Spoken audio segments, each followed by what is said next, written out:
There is a possibility in sight for a change of legislation or government policies governing religious activities in the country. These revelations were made by the Interior Cabinet Secretary Kithure Kindiki, who termed the Shakahola massacre as the worst breach of security in the history of Kenya. Kindiki appeared before the Senate committee investigating the proliferation of religious organizations and circumstances leading to 360 Shakahola deaths. James Othiambo with more on the same.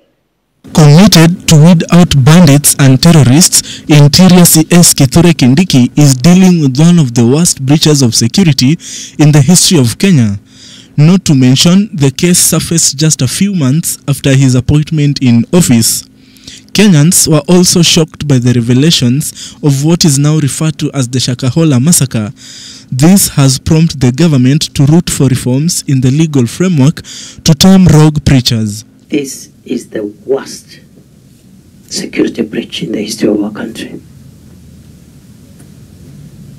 This is the greatest attack on our national security in Kenya's existence. Is that serious? Kindiki also noted that self-regulation will be an integral part of the regulatory framework and reforms in the management of religious organizations, as well as a few enforcement to be strengthened to tame the proliferation of unaccountable religious activities. This mandate is about Shakahola, but I've seen your terms of reference, Chair, also include general terrain, the general terrain of radicalization, indoctrination by religious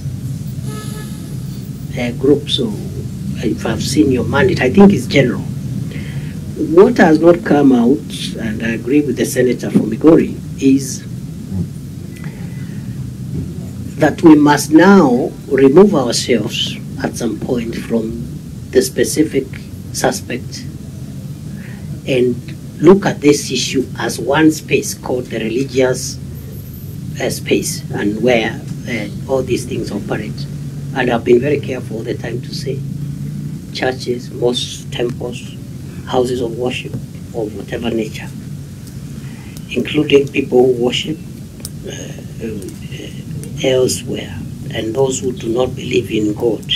In Kilifi County, Phase 4 of the exhumation exercise in Shakahola Forest continues, with the death toll hitting 360 after 10 more bodies were exhumed on Tuesday. 95 people have been rescued and 37 arrested. The country will now have to wait with abated breath to see how far the Interior CS is willing to push this conversation.